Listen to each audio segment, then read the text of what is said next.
आइए स्टूडेंट्स, अब हम आगे की तरफ चलते हैं और देखते हैं कि इसमें और कौन कौन से टॉपिक्स हैं। तो सबसे पहले हम ये समझते हैं कि राइट ऑफ पार्टनर क्या होता है। इससे पहले हम डेफिनेशन और फीचर्स समझ चुके हैं, तो राइट ऑफ पार्टनर्स को चेक करते हैं। तो बेटे राइट ऑफ पार्टनर्स में हमें ये देखना है कि पार्टनर्स के कुछ अपने राइट्स भी होते हैं।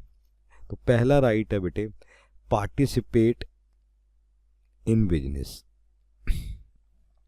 देखो बेटा, क्या होता है कि कभी भी कोई भी फर्म आप बनाते हैं और उस फर्म में न केवल एक पार्टनर है, एक से ज़्यादा जो है पार्टनर हो सकते हैं, तो उनके अंदर एक चीज़ की राइट दिया जाता है कि वो पार्टिसिपेट कर सकते हैं। सही है, इन अ बिजनेस। देखो, each partner has the right to participate in, सही है, the conduct of the business unless partnership deeds restricts this rights of certain partners। अगर पार्टनरशिप डीड या उनके बीच में हुआ कोई भी बच्चे एग्रीमेंट है, वो एग्रीमेंट जो है ये है कि इस पार्टनर्स को वो काम नहीं करना है, उसके बिना अगर वो काम करना चाहते हैं तो वो किसी भी तरीके से पार्टिसिपेट कर सकते हैं बिजनेस की एक्टिविटीज़ के अंदर और बिजनेस के वर्क के अंदर, क्योंकि इन्हीं के ही से यदि टोटल से यानी इन्हीं के लोगों से मिल के ही पार्टनरशिप बनी है। क्लियर है? नाउ दो तीन चीज़ें और हैं, ये खुद बता सकते हैं। क्या बता सकते हैं? अपने जो भी सलाह एडवाइस, सही है, जो भी ये देना चाहते हैं, डिसीजन जो भी करना चाहते हैं on ordinary matters can be made by a majority vote. तो अपने जो भी उनको सलाह देनी है बच्चे, सही है जी, एडवाइस का, सही है जी, कोई भी तरीके का कोई टिप्स देनी है, तो वो उनके पास एक राइट्स है कि वो अपनी फर्म्स को चलाने के लिए, उसको आगे बढ़ाने के लिए इनके पास एक राइट्स होता है। ये उस राइट्स का बेनिफिट ले सकते हैं या उस राइट को यूज़ कर सकते हैं कि हमें भी इस फर्म के लिए वर्कआउट करना है, यूज़ करना है, पोजीशंस बनानी है, या ऐसे ऐसे हम आपको ओपिनियन दे रहे हैं, डिसीजंस दे रहे हैं, या टिप्स दे रहे हैं, या एडवाइस दे रहे हैं। ये उनके पास एक बेटे राइट्स होता है। तो ये rights to participate in business, every partners, सही है जी, each partner has right to participate. तो वो हर एक पार्टनर को पार्टिसिपेट करने का हक होता है बच्चे, जब तक कि मना ना किया जाए। तो ये फर्स्ट राइट है बच्चों। नेक्स्ट देखते हैं बच्चे, यहाँ पर जो चीज़ें हैं वो ये है कि right to access the book. सही है जी, आप क्या कर सकते हो, क्या होता है कि फर्म्स की जो भी वर्कआउट होता है वो एक अकाउंटिंग बनाई जाती है, यानी कि उसका अकाउंट रखा जाता है, उनके बुक्स तैयार किए जाते हैं। बुक्स में आप क्या है, प्रॉफिट एंड लॉस है, बुक्स में क्या है, बैलेंस शीट है, बुक में क्या है, कैश फ्लो है। ये सारी की सारी चीज़ें जो हैं आप जो है बेटे क्या कर सकते हो, एक्सेस कर सकते हो, देख सकते हो। तो ये राइट होता है एवरी पार्टनर का। सही है, क्या राइट होता है? To active to has the right access the, सही है जी, क्या, books to of the partnership firm. Partnership firm की जो भी फर्म्स की बुक है, जो भी बुक्स बनी हुई हैं, उन बुक्स को वो जांच सकता है, देख सकता है कि उसके अंदर क्या चल रहा है। वो चेक कर सकता है अपनी सेल बुक को बच्चे, वो चेक कर सकता है अपना परचेज बुक को, वो चेक कर सकता है अपना सेल रिटर्न बुक को, वो चेक कर सकता है मेरे बच्चे परचेज रिटर्न को, वो कोई भी तरीके की वो चेक कर सकता है कैश बुक को। तो वो किसी भी तरीके की बुक्स को, किसी भी तरीके के लेजर्स को, किसी भी तरीके के अकाउंट्स जो है उन्हें वो चेक कर सकता है बेटा। ये उसके पास एक राइट्स होता है कि फर्म में क्या चल रहा है उसकी जानकारी वो क्या कर सकता है, ले सकता है और पोजीशंस देख सकता है। The right include the ability to take copies of the books, सही है, but it must be exercise in a good faith. अब एक और चीज़ है कि यहाँ पर दो तीन चीज़ें समझने वाली बातें क्या है वो बता देता हूँ कि बुक्स आपको मिल जाएंगी। अच्छा, बुक्स की कॉपीज मिल जाएंगी। कॉपीज का मतलब क्या है कि फोटो कॉपीज आप ले सकते हैं। अगर आप दूसरे तरीके से कहें तो आजकल ई कॉपीज ले सकते हैं, इलेक्ट्रॉनिक, सही। तो उन कॉपीज को आप ले सकते हैं, रीड आउट कर सकते हैं, स्टडी कर सकते हैं। हर पार्टनर्स को ये जो है एक राइट दे रखा है। बट एक ध्यान रखना है कि यहाँ पर एक अपने आप एक ड्यूटी आ जाती है कि आप इस बुक का गलत इस्तेमाल नहीं करेंगे, आप इस बुक्स को सही तरीके से यूज़ करेंगे और गुड फेथ में आप इसके ऊपर काम करेंगे। ये यानी कि ये नहीं है कि आप इसका जो है एक गलत फ़ायदा उठाएंगे। तो ये ड्यूटीज़ आ जाती है, ये एक मतलब अपने आप में एक ड्यूटी है। उसकी राइट तो है उसके पास कि वो इसका इस्तेमाल कर सकता है, देख सकता है, समझ सकता है क्या उस पार्टनरशिप फर्म में चल रहा है, क्या चीज़ें हो रही है, वो उसके ऊपर राइट्स है। बट एक ड्यूटीज़ भी है कि भाई उसे गुड फेथ में इसे काम करना है। तो इस पे आपने बहुत ध्यान रखना है कि ये एक राइट्स है उसके ऊपर कि वो एक्सेस कर सकता है बुक्स को, जांच कर सकता है, देख सकता है कि पार्टनरशिप फर्म में क्या बुक्स में काम हो रहा है। नेक्स्ट बेटे, अब देखो ध्यान से, यहाँ पर उसको एक राइट्स होता है बेटे। किस चीज़ का राइट्स है? Right to share a profit. अब देखो ध्यान से, अगर मैं बात करूँ कि एक फर्म जो है ये कुछ पार्टनर्स से मिलकर बना है, ठीक है, तो उनका बेटे ज़्यादातर मेन मकसद क्या है कि हम मिलजुल कर ऐसे काम करें कि इस फर्म के साथ हम वर्क करके या इसको बनाकर हम ज़्यादा से ज़्यादा क्या अर्न करें? प्रॉफिट। क्लियर है बेटा?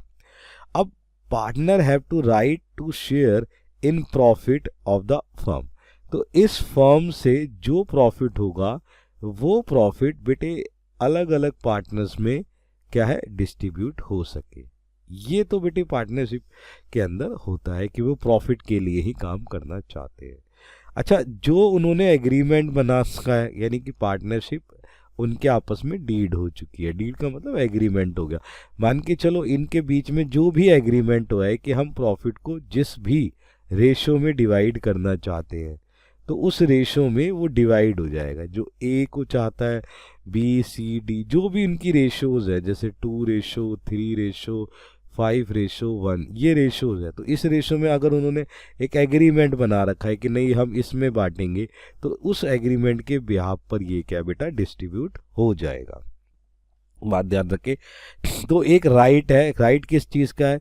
पार्टनर को एक राइट है प्रॉफिट को लेने का। क्लियर है बच्चे?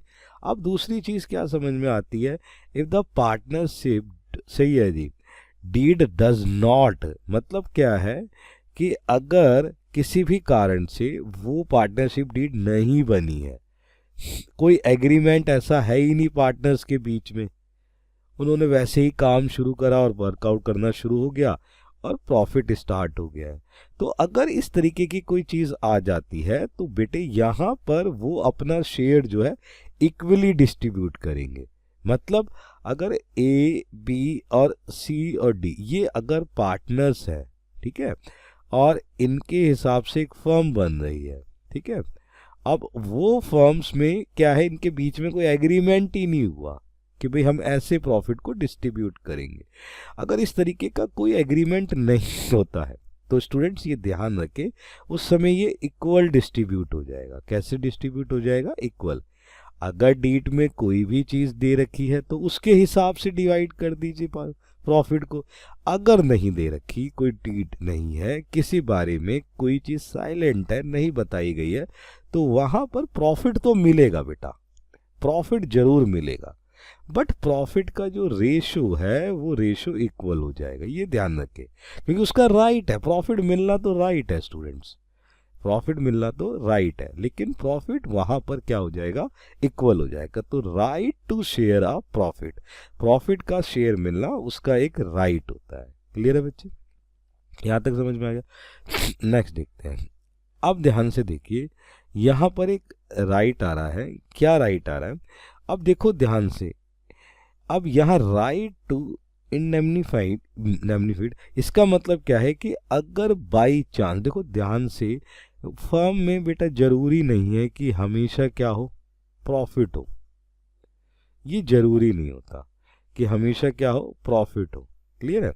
तो अगर प्रॉफिट नहीं होता, किसी कारण से क्या चल रहा है, लॉस चल रहा है। ठीक है, तो लॉस चलता है, तो लॉस चलने से क्या होता है कि जो फर्म होती है, फर्म पे लायबिलिटीज बढ़ जाती है। अब इस लायबिलिटीज को कैसे पे किया जाए, समझ रहे हो? तो यहां पर पे करने के लिए क्या होता है कि जितने भी पार्टनर्स हैं उनके पास एक राइट है कि भाई वो देख लेंगे कि भाई कैसे the firm of for any payments made और liability incurred the ordinary course of the business. This means the firm will cover any loss and expenses incurred by a partner while acting in a normal course of business। इसका मतलब क्या है कि कोई भी तरीके का लॉस हो रहा है तो वो लॉस जो है कवर किया जा सकता है, एक्सपेंस कवर किया जा सकता है पार्टनर से। क्लियर है? तो पार्टनर वहाँ से क्या कर सकते हैं, वो जो चीज़ें हैं वर्कआउट करते देख सकते हैं कि क्या पोजीशंस हैं, किस तरीके से चीज़ें बन रही है, कि ज़रूरी नहीं होता मेरे स्टूडेंट्स की भाई हर तरीके से क्या हो कि आपके पास जो है प्रॉफिट ही प्रॉफिट हो, तो मे भी क्या हो सकता है, लॉस हो सकता है। तो अब इस तरीके की जो चीज़ें चलती हैं, उस तरीके की चीज़ों के अंदर हमें ये ध्यान रखना है कि हमारे पास जो चीज़ें चल रही हैं उसमें क्या है, वो जो लॉस हुआ है उसका जो हर्जाना है वो रिकवर किया जा सकता है पार्टनर से। ये उनका राइट्स है बेटा, वो पीछे नहीं हट सकते कि फर्म के ऊपर किसी भी तरीके का लॉस हो गया या कुछ भी है, वो चाहे अकेले से हुआ हो, सही है, एज एक्टिंग काम करते, चाहे पार्टनर अदर पार्टनर्स के वर्किंग से हुआ हो, लॉस तो फर्म का हुआ है ना बेटे। फर्म का लॉस होना मतलब क्या है कि लायबिलिटी का बढ़ जाना, लायबिलिटी का बढ़ जाना, उसको इनकर्ड करने के लिए उन्हें अपनी प्रॉपर्टीज़ में से या किसी भी तरीके से जो है लॉस को रिकवर करने के लिए जो है अपना जो है नॉर्मल जो भी उनका एसेट्स अगर पर्सनली है वो उसको भी अगर सेल आउट करके प्रॉफिट देना पड़े या सेल आउट करके लॉस को कम करना पड़े तो ये कर सकते हैं, ये एक राइट्स है। नेक्स्ट बेटा, कुछ अलग अलग राइट्स बचते हैं, वो राइट्स क्या होते हैं, जैसे कि राइट टू रेमुनेशन। अब रेमुनेशन का मतलब क्या होता है कि कई बार क्या होता है बच्चे, आप कोई भी फर्म अगर काम कर रही है, अब फर्म में पार्टनर काम कर रहे हैं, तो पार्टनर्स कई बार क्या सोचते हैं कि भाई हमें ना किसी तरीके की क्या मिल जाए, सैलरी मिल जाए, किसी न किसी तरीके से हमें क्या मिल जाए, कमीशन मिल जाए। समझ रहे हो मेरी बात को? वो सैलरी चाहते हैं, कमीशन चाहते हैं, ये सब चीज़ें। तो यहाँ पर देखो, while partner generally not entitled to a remuneration for their services. तो बेटे होता क्या है कि ये कोई ऐसा नहीं है कि अगर आप वर्क कर रहे हैं तो आपको क्या मिले, कि आपको हमेशा के लिए कुछ ना कुछ मिलता रहे, क्योंकि हमारा मेन मकसद बेटा क्या था, वो प्रॉफिट से रिलेटेड था कि प्रॉफिट होगा तो देन हम प्रॉफिट को शेयर करेंगे। ठीक है, अच्छा, this can be agreed upon in the partnership deed. अगर पार्टनरशिप डीड में ऐसा आपने कोई एग्रीमेंट बना रखा है कि भाई ए बी सी और डी में बी और ए अगर कोई काम करते हैं तो हम उन्हें जो है एक स्पेसिफिक सैलरी पे करेंगे, तो अगर ऐसी कोई चीज़ है तो स्टूडेंट उसको हम पे करेंगे, ये एक राइट्स हो जाएगा कि हमें वो जो चीज़ है वो सैलरी उनको देनी है और वो रिसीव करेंगे। तो इस तरीके से हमारे पास क्या है कि वैसे तो बेटे कोई एंटाइटल नहीं होता कि आपने अगर फर्म में एक्स्ट्रा काम करा है या एक्स्ट्रा पोजीशंस लिए या एक्स्ट्रा वर्कआउट करा तो आपको उसका पोजीशन का एक्स्ट्रा पैसा मिलेगा, ऐसा कुछ नहीं होता।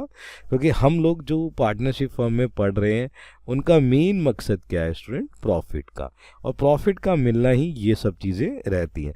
तो उसके अलावा अगर पार्टनरशिप डीड या एग्रीमेंट में तुम ऐसा कोई बातचीत कर लेते हो तो देन आप क्या कर सकते हो कि जो भी परसेंटेज या जो भी सैलरी का अमाउंट फिक्स किया गया है और जिस पार्टनर्स के लिए किया गया है वो जो है अमाउंट या वो चीज़ आप उसको दे सकते हो, रेमुनेशन उसका बन जाता है, राइट उसका बन जाता है। क्लियर है स्टूडेंट? नेक्स्ट बेटे यहाँ कहता है right to interest on advance. अब बेटे ध्यान से समझो ये चीज़ें होता क्या है। Partners may have to right to receive interest और any advance made to the firm as agreed upon in the partnership deed. यहाँ पर दो तीन चीज़ें क्या है कि जिस तरीके से एडवांस जो है पेमेंट करा है, किसी पार्टनर ने कोई एडवांस पेमेंट कर दी फर्म को, अब फर्म को ज़रूरत थी, पैसा दे दिया एडवांस में, तो अलग तरीके से उसने क्या करा, कैपिटल के अलावा कुछ और पैसा दिया है एडवांस, एक तरीके से लोन का देना पार्टनर्स के हिसाब से। तो बेटे एक्चुअली चक्कर क्या है कि आप उस पर क्या है, पार्टनर क्या है कि उस पर इंटरेस्ट जो भी रिसीव है वो उसे मिल सकता है बेटे, जो भी इंटरेस्ट बनता है वो इंटरेस्ट उसको मिलेगा। जो भी आपने एग्रीगेट जो है पोजीशंस बना रखी है पार्टनरशिप डीड में, जो भी डीड है उसके बिहाफ पर उसको जो है उसका एडवांस पेमेंट जो उसने दी है या एडवांस में जो अमाउंट दिया है उसके बिहाफ पर उसे क्या मिलेगा, उसको एक इंटरेस्ट अमाउंट रिसीव करने का राइट है कोई भी, सही है जी। और वो परसेंटेज रेट ऑफ इंटरेस्ट जो भी चीज़ आपके है वो डिपेंड करता है मेरे बच्चे डीड के ऊपर कि क्या एग्रीमेंट रहा है, क्या डीड में लिखवाया है, उसके बिहाफ पर जो भी चीज़ है वो उस पार्टनर्स को मिल जाएगी। स्टूडेंट यहाँ तक समझ में आ गया? नेक्स्ट देखते हैं स्टूडेंट। अब देखो मेरे स्टूडेंट्स, एक होता है interest on capital. Generally partners are not entitled to interest on their capital contribution. अब बड़े ध्यान से समझो बच्चे, अब मैं अगर आपको दो तीन चीज़ें समझाऊं तो ध्यान से समझना कि पहली चीज़ मैंने आपको बताया इससे पहले कि अगर हम ध्यान से देखें कि कोई भी पार्टनर होता है बेटे, उसे अगर फर्म में आना है तो जब वो कभी फर्म्स में आते हैं तो फर्म्स में आने के लिए उन्हें कुछ ना कुछ कैपिटल देना पड़ता है, समझ रहे स्टूडेंट? ये कैपिटल देना पड़ता है, जिससे कैपिटल से क्या होता है स्टूडेंट कि फंड इकट्ठा होता है और ये जो फंड है वो फर्म को यूज़ करने में, सहायता करने में या उसको वर्क करने में हेल्प करता है। अब जो ये कैपिटल आता है, ये कैपिटल बेटे अलग अलग आता है, ए से अलग आ गया स्टूडेंट, मान के चलो बी से अलग आ गया, सी से अलग आ गया, अलग अलग कैपिटल यहाँ पर आ गया। अब एक चीज़ होती है, क्या जो कैपिटल है उस कैपिटल पर, सही है जी, किसी भी तरीके का इंटरेस्ट पे किया जाएगा, किसी भी तरीके का इंटरेस्ट? तो ऐसा बेटे एक्चुअली चक्कर क्या है कि ऐसा एंटाइटल नहीं होता कि उन्हें इंटरेस्ट पे किया जाए कैपिटल के ऊपर, समझ रहे मेरी बात को? But this can be agreed upon the deed and paid out of the profit. अगर अगर अगर मैं बार बार बता रहा हूँ, अगर कोई एग्रीमेंट उन्होंने बना लिया है या डीड ऐसी कोई उन्होंने बना ली है आपस में बातचीत करके या कुछ करके कि भाई नहीं हमें इतना इंटरेस्ट चाहिए, तो तब हम उन्हें इंटरेस्ट पे कर सकते हैं, और किस पर? कैपिटल पर। तो वैसे तो बेटे नहीं होता, लेकिन हाँ अगर इस तरीके से कोई पोजीशंस है और इस तरीके से कोई वर्कआउट हो रहा है तो यहाँ पर आप क्या कर सकते हैं, एज पर पार्टनरशिप डीड जो भी इंटरेस्ट की उन्होंने रेट सेट करा है परसेंटेज में, वो पे किया जा सकता है, वो पे किया जाना चाहिए और वो पे किया जाता है, समझ रहे हैं? वो एक राइट हो जाता है टू इंटरेस्ट ऑन कैपिटल। अब बेटे नई चीज क्या होती है, right to stop introduction of a new partner. यहाँ पर दो तीन चीजें समझते हैं, होता क्या है, क्या होता है कि जैसे अब पार्टनरशिप में आपने क्या करा, इन चार पार्टनर्स ने मिलकर एक फर्म बना ली, ठीक है स्टूडेंट्स? अब ये फर्म बन के तैयार हो गई है। अब ऐसा है ना कि अब एक जो फर्म है ये अच्छा काम करने लगी और उससे क्या हुआ बेटे, प्रॉफिट अर्न होने लगा। अब प्रॉफिट का अर्न होना, अब हो कि नेक्स्ट पार्टनर ये कहे कि नहीं अब प्रॉफिट जो हो रहा है उसके बिहाफ पर एक अदर बंदा है, अलग से है, वो कहता है कि नहीं यार मैं भी ना एडमिट होना चाहता हूँ आपके, सही है, इस फर्म के अंदर। तो जो पुराने पार्टनर्स हैं, ठीक है ना, अब वो सही है, prevent the introduction of new partner without their consent unless otherwise agreed the partnership deed. तो आप जो है इंट्रोडक्शन करा सकते हैं लेकिन ला नहीं सकते जब तक कि पार्टनरशिप डीड में ना लिखा हो और अदर पार्टनर्स जो है वो जो है एग्री ना हो कि भाई इस पर्सन को हमने एंटर्ड करना है, तो वो एंटर्ड नहीं हो सकता। तो ये ध्यान रखें कि विदाउट जो है परमिशन अदर और फर्म्स की नॉलेज में होना चाहिए, फर्म्स को पता होना चाहिए, और फर्म्स की अगर डीड में नहीं गिवन है तो हम जो है पार्टनर से वो नहीं ला सकते। ये तो कुछ राइट्स हैं, इन पे आप वर्कआउट करो, ये एग्ज़ाम में ज़रूर पूछे जाते हैं, इस पे आपने थोड़ी सी मेहनत करनी है। ठीक है स्टूडेंट्स।